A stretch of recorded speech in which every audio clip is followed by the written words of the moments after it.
विधेयक के अंदर EFI का जो हमने जिक्र किया है, इससे ढेर सारे फायदे होने वाले हैं।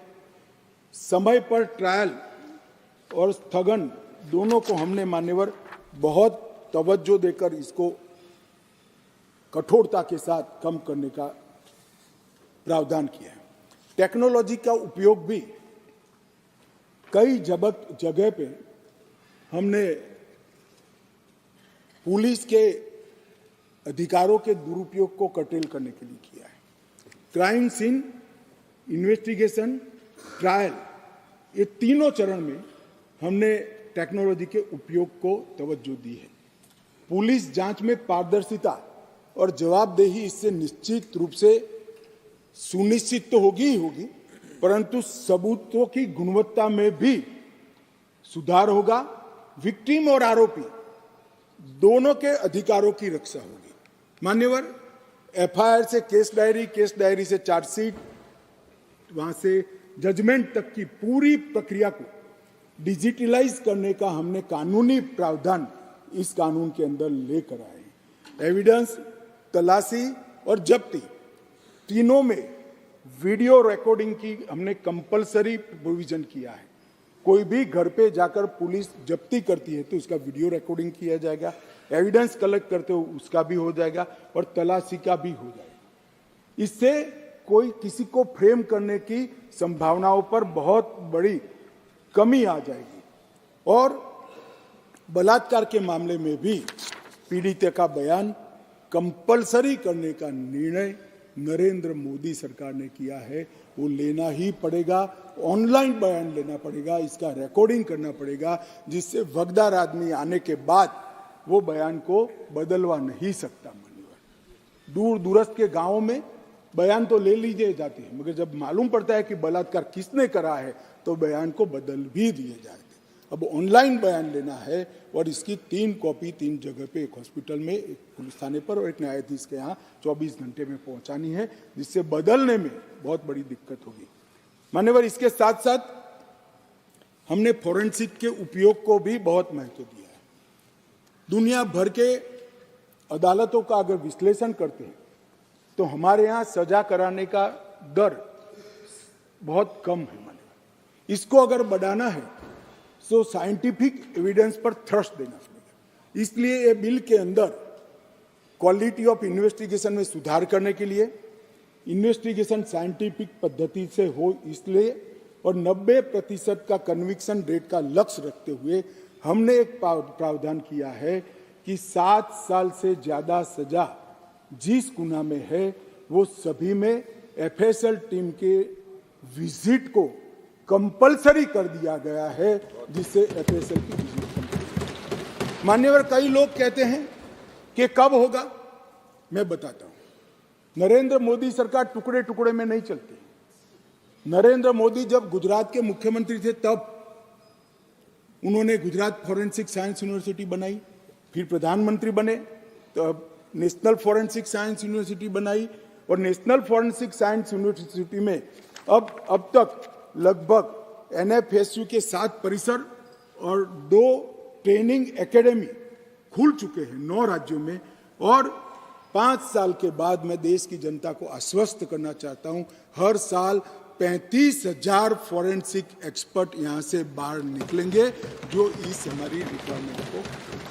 तब तक हमने फॉरेंसिक मोबाइल वान का भी प्रोविजन कर दिया है और फॉरेंसिक को आउटसोर्स करने के लिए भी रूल्स बनाए हैं। मान्यवर, और दिल्ली में इसका ये जो 7 साल वाला प्रोविजन है इसका ट्रायल भी शुरू हो गया है और बहुत उत्साहजनक परिणाम हमें मिले हैं। मान्यवर, और इसको तभी राज्यों द्वारा नोटिफाइड कर दिया जाएगा जब राज्य के अंदर फॉरेंसिक इंफ्रास्ट्रक्चर संपूर्ण रूप से बन जाएगा। इसमें हमने पुलिस स्टेशन, तहसील, जिला और पूरा राज्य चारों को नोटिफाइड करने की योजना बनाई है। मानो एक शहर में फॉरेंसिक की व्यवस्था हो गई तो वो शहर को नोटिफाइड कर सकते हैं, कंपलसरी हो जाएगा। एक क्षेत्र में हो गई तो क्षेत्र में करेंगे, एक जिले में हो गई तो जिलों को करेंगे, और जब सब समाप्त हो जाएगा तब पूरे राज्य को नोटिफाइड करेंगे। और इसके माध्यम से सजा कराने की बहुत बड़ी क्षमता प्रोसिक्यूशन की बढ़ेगी। मान्यवर, लगभग 2000 करोड़ रुपया भारत सरकार ने इसके लिए राज्यों को दिया है और 30 राज्य और संघ क्षेत्रों ने इसका काम भी चालू कर दिया है और हम 6 अत्याधुनिक सेंट्रल फॉरेंसिक साइंस लेबोरेटरी भी बना रहे हैं। मान्यवर, जीरो एफआईआर, कई लोग कहते हैं कि जीरो एफआईआर पहले से थी, लेना कंपलसरी नहीं था। आपको कोई भी व्यक्ति ना बोल सकता, इसकी कोई कानूनी धारा भी नहीं थी जिससे इसकी पुष्टि हो जाए। अब विक्टिम कोई भी पुलिस स्टेशन में जाएगा, कहीं पर भी रहता हो, इसकी एफआईआर लेकर 24 घंटे में इसके कंसर्न पुलिस स्टेशन में ट्रांसफर कंपलसरी करनी पड़ेगी। ये 0 नंबर की एफआईआर विक्टिमों के लिए बहुत बड़ा आशीर्वाद होने वाला है, क्योंकि दबंग ध्यान पुलिस स्टेशन का ही रखता है कि मेरे खिलाफ फरियाद लिखवाने गए या नहीं गए, वो ध्यान रखता ही रह जाएगा। किसी भी थाने में एफआईआर रजिस्टर हो जाएगी, ऑनलाइन एफआईआर रजिस्टर हो जाएगी और उसको बुलाना पड़ेगा। इसके साथ साथ प्रत्येक जिले में और प्रत्येक थाने में एक पुलिस अधिकारी को हमने पदनामित किया है। जो कोई भी आएगा तो गिरफ्तारी में जो लोग हैं इसकी सूची उसको बतानी पड़ेगी। तो मेरा रिलेटिव अगर कोई थाने में गिरफ्तार है तो पुलिस ने मुझे इन्फॉर्म करना पड़ेगा। अज्ञात स्वरूप से किसी को अनऑथराइज कब्जा रखकर नहीं रह पाएंगे। पुलिस अधिकारी ने 90 दिन के भीतर विक्टिम को जांच की प्रोग्रेस पत्र से या तो डिजिटल माध्यम से देना होगा। यौन हिंसा के माध्यम से पीड़िता का बयान महिला न्यायिक मजिस्ट्रेट द्वारा रिकॉर्ड करना है। अगर वो नहीं उपलब्ध है, ज्यादा इंजर्ड हुए हैं, तो महिला पैरा मेडिकल स्टाफ की उपस्थिति में इसको दर्ज किया जाएगा। यौन उत्पीड़न के बयान को यही है जो मैंने कहा, और जहां तक हो सके बयान रिकॉर्ड करते वक्त इसके माता पिता या अभिभावक को भी उपस्थित रखने का प्रयास किया जाएगा। हमने बहुत सारे सरलता लाने के लिए भी प्रयास किया है। जैसे समरी ट्रायल में अब तेजी आ जाएगी। पहले 2 वर्ष तक थे, अब 3 वर्ष तक कर दिए हैं। कम गंभीर मामलों में अब समरी ट्रायल हो जाएगा तो ट्रायल जल्दी होगी। सिविल सर्वेंट के विरुद्ध प्रोसिक्यूशन, जो सरकारी अधिकारियों के खिलाफ गुना रजिस्टर होते थे, उसको मंजूरी की जरूरत होती थी। सालों सालों तक बाबू मंजूरी देने ही नहीं देते थे। अब अगर 120 दिन में रिजेक्शन नहीं आता है तो उसको मंजूरी मानकर सरकारी अधिकारियों के खिलाफ केस चला लिया जाए। तब इस पर कोई बैठ नहीं सकता। सिविल सर्वेंट एक्सपर्ट पुलिस अधिकारी, उसको जवाब देने के लिए ट्रांसफर होते रहते, मान्यवर प्रमोशन होते रहते हैं। जब डीजी बनते हैं तब डीएसपी के जवाब देने जाने। अब वो ही पद पर बैठा हुआ व्यक्ति फाइल के आधार पर जवाब देगा। वो व्यक्ति को आने की जरूरत नहीं है। और कोर्ट को अगर जरूरत लगे कि तो ऑनलाइन इसकी गवाही लेने का प्रावधान भी मान्य हमने कर दिया। जमानत और बॉन्ड को सुस्पष्ट नहीं किया गया था, अब हमने जमानत और बॉन्ड को सुस्पष्ट कर दिया है। घोषित अपराधियों की संपत्ति की कुर्की की भी हमने यहां पर प्रावधान कर दिया। मान्यवर, कोई अपराधी न्याय की शरण में आता ही नहीं, भाग जाएगा और सालों सालों तक केस लंबित रहेंगे। केस तो चलेंगे इसके अनुपस्थित, मगर उसकी संपत्ति की कुर्की भी की जाएगी। और प्रोक्लेम्ड ऑफेंडर घोषित करने के लिए 10 वर्ष या अधिक की सजा या आजीवन कारावास या मृत्युदंड, इसको प्रोक्लेम्ड ऑफेंडर घोषित किया जाएगा। पहले केवल 19 अपराधों में ही भगोड़े घोषित कर सकते थे, अब 120 अपराधों में भगोड़े घोषित करने का हमने प्रावधान किया, जिससे देरी न हो। और उसमें बहनों पर अत्याचार का भी मामला हमने ले लिया है। मान्यवर, सबसे बड़ा जो मैंने कहा, ट्रायल इन एब्सेंसिया, कुछ सदस्यों ने इसके खिलाफ थोड़ा आवाज भी उठाया है। ज्यादातर तो बाहर थे तो बहुत नहीं उठ पाए, वरना तो हर एक बोलता। मगर मैं ये पूछना चाहता हूं मान्यवर, गुनाह कर जो देश के बाहर भाग गए हैं, इनके प्रति क्या सिंपैथी है आपकी भाई? मुझे बताइए तो। सैकड़ों लोग बम धमाके में मार दिए जाते हैं, कश्मीर में आतंकवाद कर पैदल चलकर पाकिस्तान में छुप जाते हैं। क्या इनको सजा करनी चाहिए या नहीं करनी चाहिए? मेरा बहुत साफ क्वेश्चन है। क्या सिंपैथी है आपकी इसमें? अब नहीं बख्शा जाएगा, आप आओ ना आओ, आपको सजा भी होगी और आपकी संपत्ति भी। ये देश ऐसे नहीं चल सकता। और अगर न्याय ही चाहिए तो कानून की शरण में आइए। भारत के संविधान में हर गरीब से गरीब व्यक्ति और हर पीड़ित से पीड़ित व्यक्ति की न्याय की सुविधा है।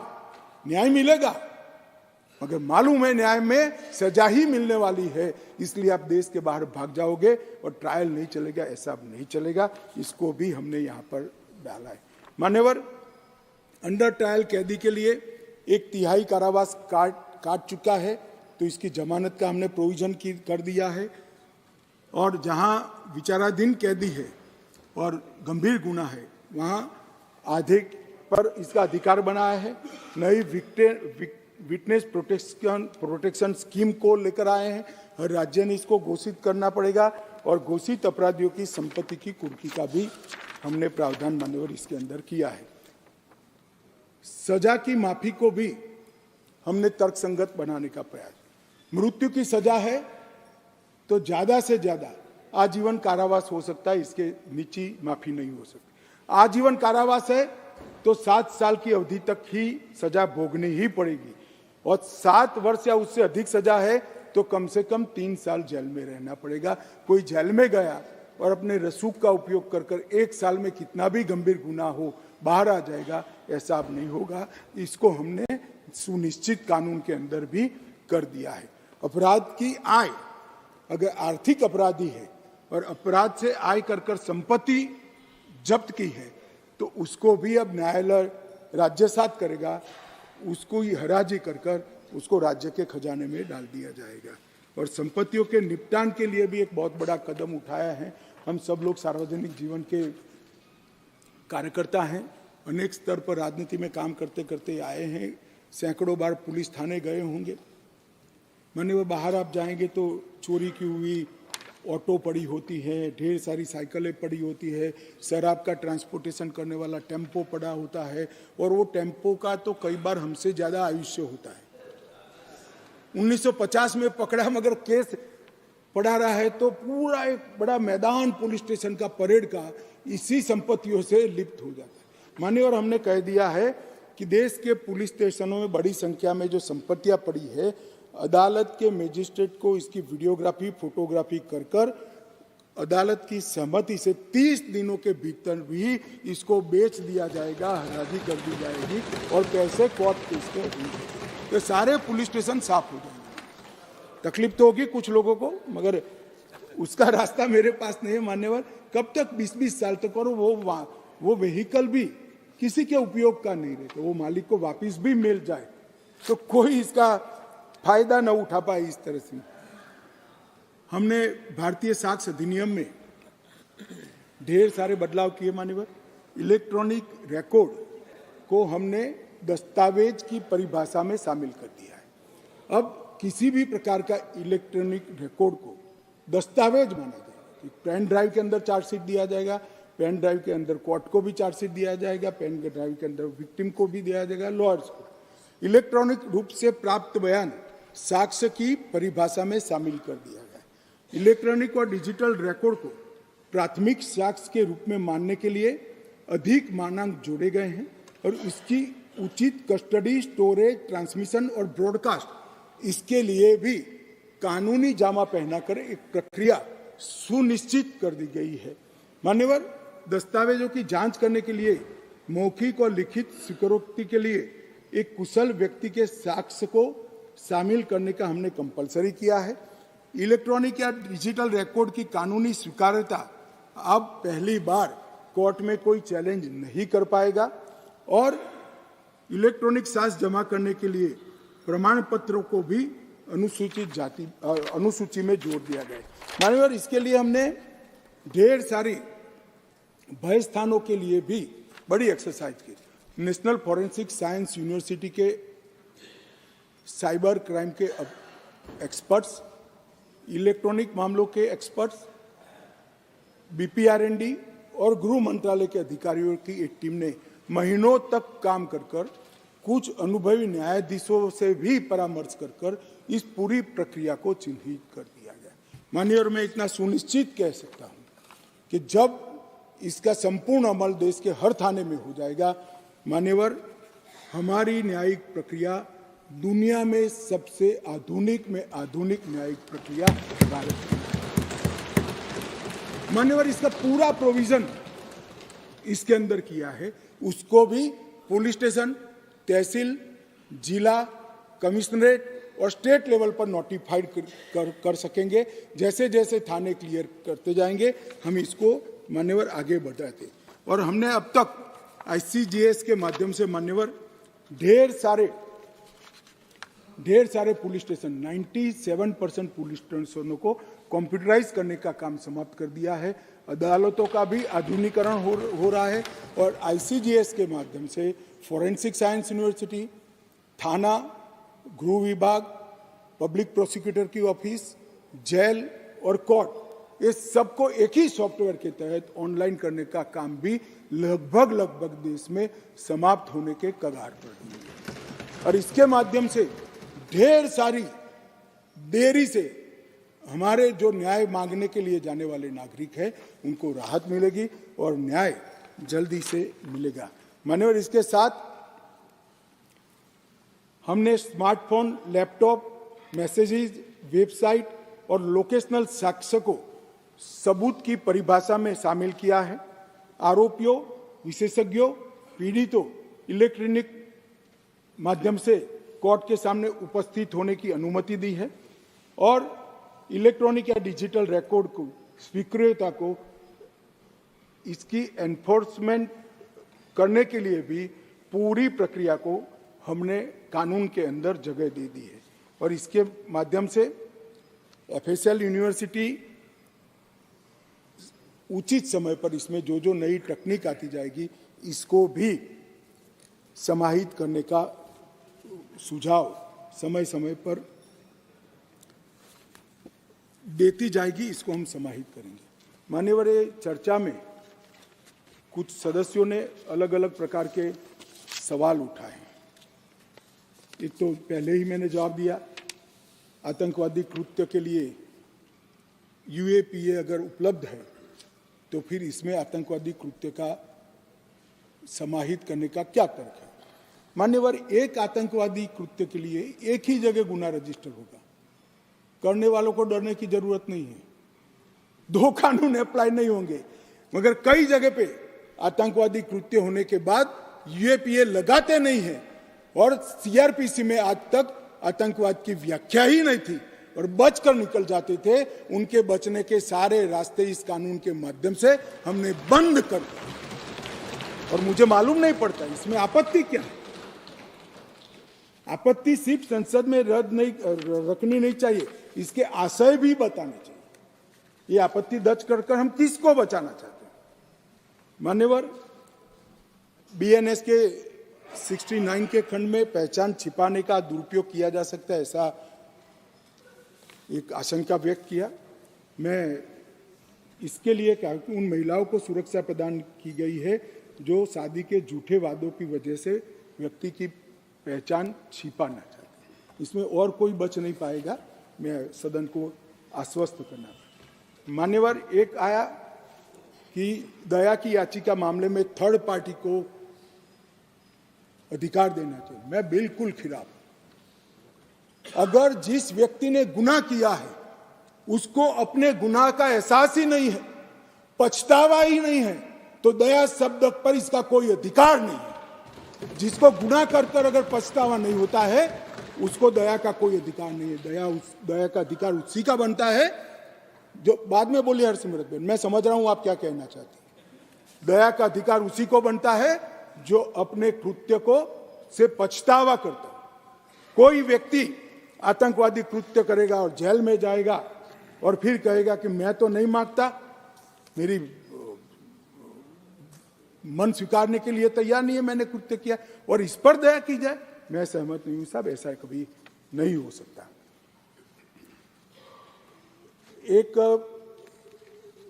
बीएनएसएस के खंड 479 में विचाराधीन कैदियों के संदर्भ में कहा गया, मगर उसमें तो हम बहुत प्रगतिशील प्रोविजन लेकर आए, उल्टा जल्दी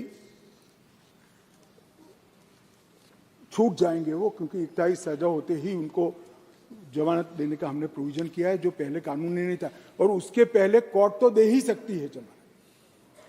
दूसरा आया वीडियोग्राफी के प्रयोजन केवल तलाशी तक क्यों है, गिरफ्तारी और पुलिस बयान दर्ज करने के। भाई हम सबको मालूम है पुलिस का बयान वो आरोपी के खिलाफ कभी उपयोग नहीं किया जा सकता, वो 161 का बयान होता था। कोर्ट में दिया हुआ बयान ही आरोपी के खिलाफ लिया जाता है, इसलिए इसमें पुलिस के बयान को नहीं रखा है। डिस्चार्ज एप्लीकेशन करने के लिए अलग अलग समय सीमा उचित नहीं है, ये थोड़ा मिसअंडरस्टैंडिंग है।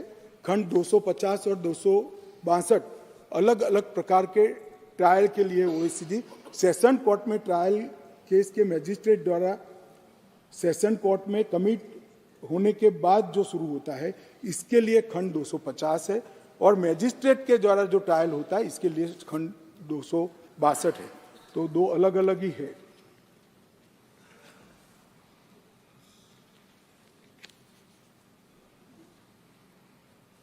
एक माननीय सदस्य ओवैसी जी ने कहा था क्लॉज 187 में हिरासत की अवधि को पूरे डिटेंशन पीरियड तक बढ़ाया गया है, जो यूएपीए से अधिक सख्त है। थोड़ा मिसअंडरस्टैंडिंग है।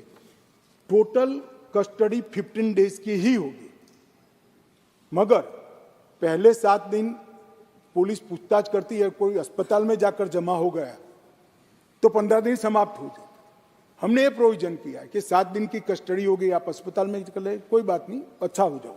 अच्छा होने के बाद वो 8 दिन के लिए तो फिर आना ही पड़ेगा। तो टोटल कस्टडी को तो हमने 15 दिन का ही रखा है, और मीनवाइल कोर्ट जमानत भी दे सकती है, प्रोविजन को भी हमने रखा है। तो इसकी जमानत पर भी असर नहीं होगी और तो कुल दिन भी नहीं बदलेंगे। डी के बासु मामले में दिए गए निर्देशों को शामिल नहीं किया है। हमने भारतीय नागरिक सुरक्षा संहिता में खंड 37 में बदलाव ही कर दिया है, और हर जिले और हर थाने में एक अधिकारी को हमने नामित किया है, जिससे कस्टडी का ब्यौरा देना पड़ेगा। किसी नियंत्रण और संतुलन के बिना पुलिस की शक्तियों को बढ़ा रहे, ऐसा नहीं है। मैंने आगे बताया है कि कई जगह पे पुलिस की शक्तियों को कर्टेल भी किया गया है, कई जगह पे उस पर वॉच रखने की भी व्यवस्था मान्यवर हमने की है। इसके साथ साथ मॉब लिंचिंग के लिए भी कहा गया है, मगर इसमें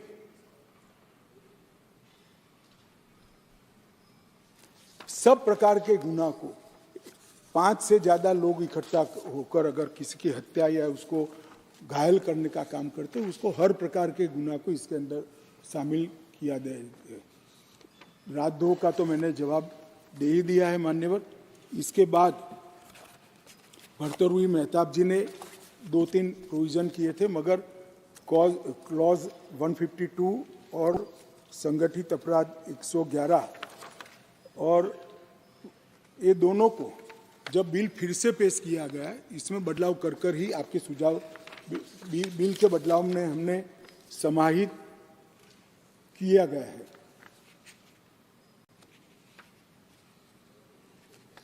और दूसरा उन्होंने कहा फॉल्स और मिसलीडिंग शब्दों का सवाल है उसमें। इसको मैं मानता हूं कि गलत सूचना फैलाने के मामले को भी इसके अंदर समाहित करना चाहिए। उस दृष्टि से हमने इसको समाहित किया है मान्यवर। और एक प्रकार से इसके दुरुपयोग न हो, इसके लिए भी हमने ढेर सारे प्रोविज़न और चेक बैलेंस इसके अंदर रखने का प्रयास किया है। हरसिमरत बहन ने पुलिस हिरासत के बारे में कहा, इसका मैंने जवाब दे ही दिया है। पुलिस स्टेट बन जाएगा, कोई पुलिस स्टेट हमारे शासन है तब तक नहीं बनेगा। मैं पूरे सदन को आश्वासन देना चाहता हूं, पुलिस स्टेट से बाहर आने के लिए कानून आए हैं, पुलिस स्टेट बनाने के लिए ये कानून नहीं आए।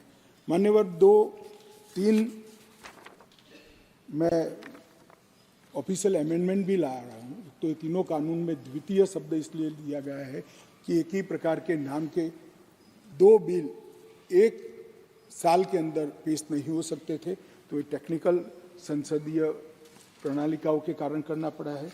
और दूसरा मैंने जो कहा कि डॉक्टर को गैर विवेचन हत्या में कम सजा के लिए हमने प्रोविज़न किया है, ये तीनों प्रोविज़न को भी मैं लेकर आया हूँ। मान्यवर, मैं निश्चित रूप से मानता हूँ कि भारतीय न्याय संहिता, भारतीय नागरिक सुरक्षा संहिता और भारतीय साक्ष्य अधिनियम, ये तीनों बिल कानून बनने के बाद आज से 100 साल तक, कम से कम 100 साल तक जितने भी टेक्नोलॉजी आएगी, ये टेक्नोलॉजी को इस कानून के तहत समाहित करने के कानूनी प्रावधान होंगे। मान्यवर, फॉरेंसिक साइंस को इतनी कठोरता के साथ, इतनी दृढ़ता के साथ कानून में जगह देने वाला एकमात्र देश हमारा भारत बनने का। मान्यवर, जो ब्रिटिश राज की, ब्रिटिश काल की गुलामी के सारे चिन्ह समाप्त कर ये संपूर्ण भारतीय कानून अब बनने जा रहा है। और हमारे संविधान का जो स्पिरिट, हमारे संविधान का जो स्पिरिट है, सबके साथ न्याय, और भारतीय अवधारणा दंड और न्याय की है, इसके आधार पर, इसके बेसिस